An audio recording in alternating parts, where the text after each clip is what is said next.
बद्दलचा असे अनेक किस्से सध्या समाज माध्यमांवर सुद्धा फिरतायत।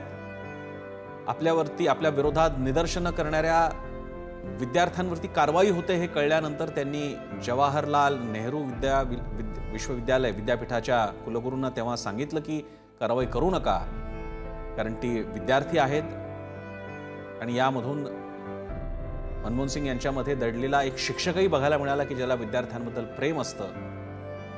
आणि अशी अनेक रूपं मनमोहन सिंग यांची वेळोवेळी दिसून आली।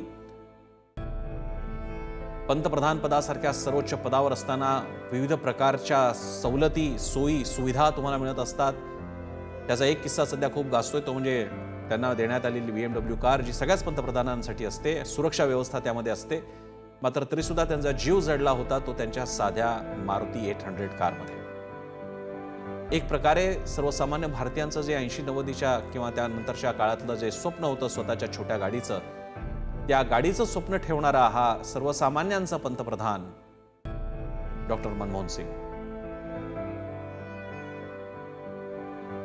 मितभाषी स्वभावामुळे त्यांच्यावर टीका देखील झाली, त्यांची खिल्ली उडवण्यात आली, मात्र त्यांनी याचा कधीही स्वतःला त्रास होऊ दिला नाही। त्यांनी स्वतः या गोष्टीकडे कधी न्यून म्हणून पाहिलं नाही।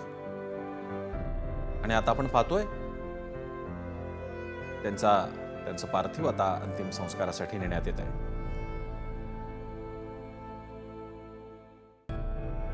लष्कराच्या विविध दलातील अधिकाऱ्यांकडून शेवटच्या अंतिम संस्कारांसाठी पुढील प्रक्रिया सुरू।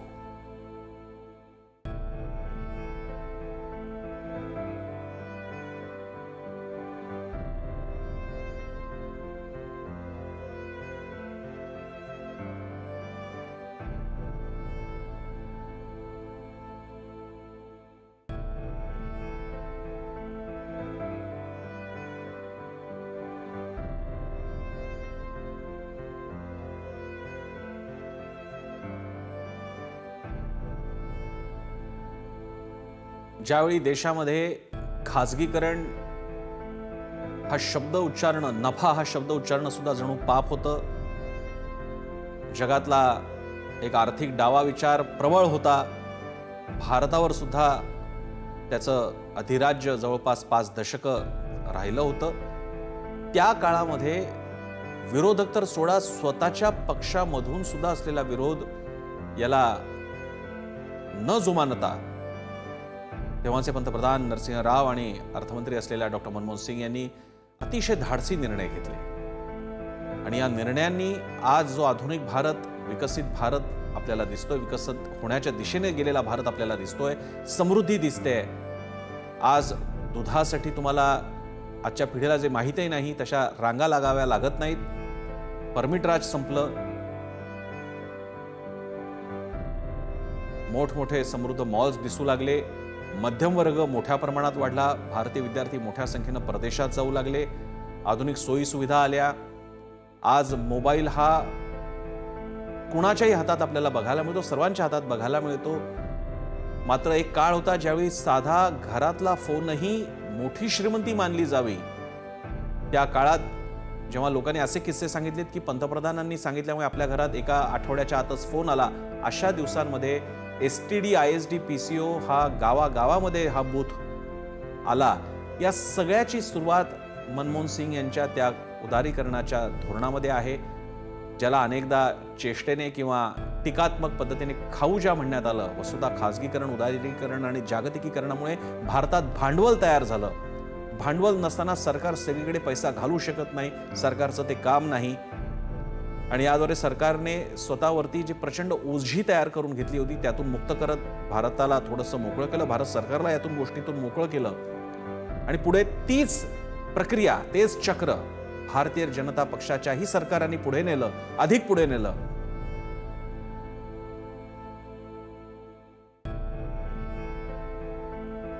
ये जबर भी देखा है तारुखों की नजरों ने, लम्हों ने कथा की थी सदियों ने सजा पाई।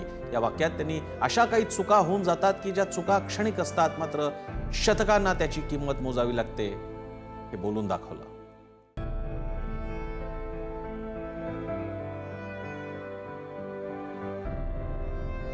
डॉक्टर मनमोहन सिंग यांच्यासारख्या कोणताही मोठा जनाधार नसलेला, व्यावहारिक अर्थाने लोकप्रिय नसलेल्या नेत्याला 2 वेळा पंतप्रधान पद मिळालं आणि त्या पदाची त्यांनी गरिमा प्रतिष्ठा इतकी वाढवली की त्या पदाला मनमोहन सिंग लाभले हीच एक प्रतिष्ठा झाली. मनरेगा हा अतिशय महत्त्वाचा निर्णय, त्यांच्या अनेक निर्णयांपैकी एक निर्णय म्हणजे मनरेगा, ज्याद्वारे 100 दिवसांची खात्री, रोजगाराची खात्री भारतातल्या कुणालाही दिली सरकारनं. तो अधिकार बनवला.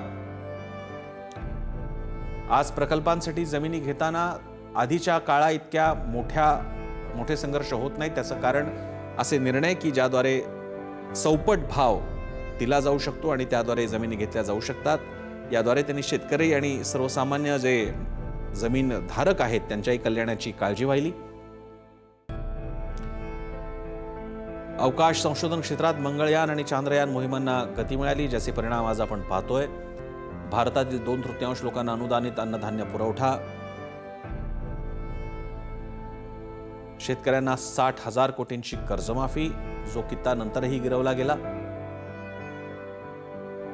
नागरिकांना सरकारी योजनांचा बँकांमध्ये थेट लाभ, ज्यामुळे त्यांच्या आधीचे पंतप्रधान राहिलेल्या राजीव गांधींनी जी खंत व्यक्त केली होती की सरकार जर का 1 रुपया देत असेल तर लोकांपर्यंत 20 पैसेच पोहोचतात, हे बंद करण्यासाठी ही कारवाई महत्त्वाची होती आणि तोही कित्ता पुढे नंतर गिरवला गेला. आधार कार्ड, आज आपल्या आधार कार्ड, तुमचं बँक, तुमचे इतर व्यवहार, तुमचा पॅन कार्ड, या सगळ्याशी जोडलं गेलेलं आधार कार्ड, ही कल्पना सुद्धा त्यांच्याच काळात आली आणि ती राबवली गेली. याद्वारे राशन कार्ड किंवा पासपोर्ट अशा अन्य कोणत्याही सरकारी कागदपत्राच्या पेक्षा सर्व भारतीयांकडे एकाच शृंखलेमध्ये गुंफणारा असा एक सरकारी ऐवज दस्तावेज तयार झाला. त्या दस्तावेजाचं नाव आधार कार्ड आणि याद्वारे सर्व भारतीय नागरिकांचं एक प्रकारे नोंदणी झाली आणि प्रत्येकजण आधार कार्ड धारक झाला. या आधार कार्डमुळे आज सरकारी योजना लोकांपर्यंत पोहोचवणं, त्यांना आपल्या रहिवाशाचा, आपल्या अस्तित्वाचा, या सगळ्याचे पुरावे म्हणून सुद्धा आज आधार कार्ड हे एक महत्त्वाचं दस्तावेज बनलेला आहे. अशा सगळ्या निर्णयांमागे मनमोहन सिंग सरकारची छाप बघायला मिळते. मनमोहन सिंग यांनी कधी ते अशा घणाघाती भाषणासाठी जरी प्रसिद्ध नसले तरी सुद्धा जेव्हा कथित भ्रष्टाचारांच्या प्रकरणी भाजप नेत्या स्वर्गवासी सुषमा स्वराज यांनी त्यांच्यावर टीका केली होती की मुझे रहबरों से गिला नहीं, तेरे रहबरी पे सवाल है, काफिला क्यों लुटा ये मुझे बता, असं जेव्हा त्यांनी विचारलं होतं की इतरांची कारणं सांगू नका आम्हाला, तुम्ही नेतृत्व करताय, तुम्ही सांगा की नुकसान का झालं देशाचं, त्यावेळी अतिशय सौम्य शब्दांमध्ये डॉक्टर मनमोहन सिंग यांनी सुद्धा प्रत्युत्तर दिलं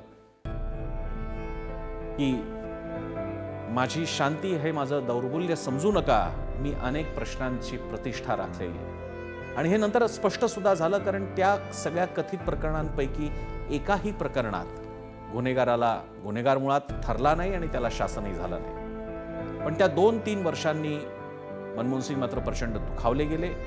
तो काळ असा होता मनमोहन सिंग यांच्यासाठी की सगळीकडून फक्त आणि फक्त टीकेचे ते धनी होत होते. त्यांचा माध्यम सचिव असलेल्या माणसानं सुद्धा त्यांच्यावरती अतिशय जे खाजगी गोष्टी असतात ज्या त्यांना माध्यम सचिव म्हणून कळल्या, त्या गोष्टी मांडून थेट त्यांना ऍक्सिडेंटल प्राईम मिनिस्टर म्हणजे अर्थात अपघाती पंतप्रधान ठरवलं.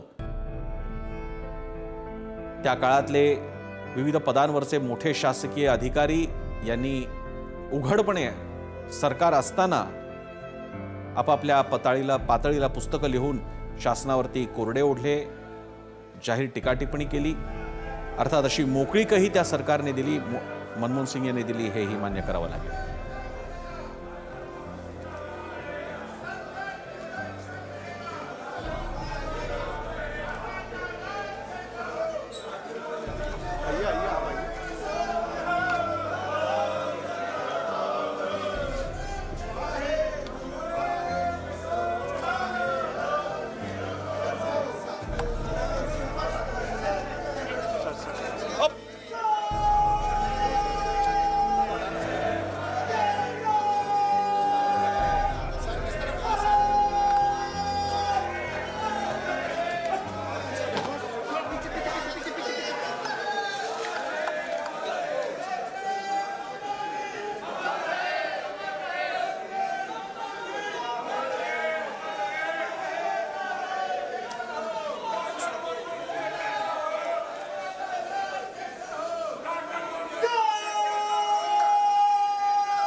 Thank you.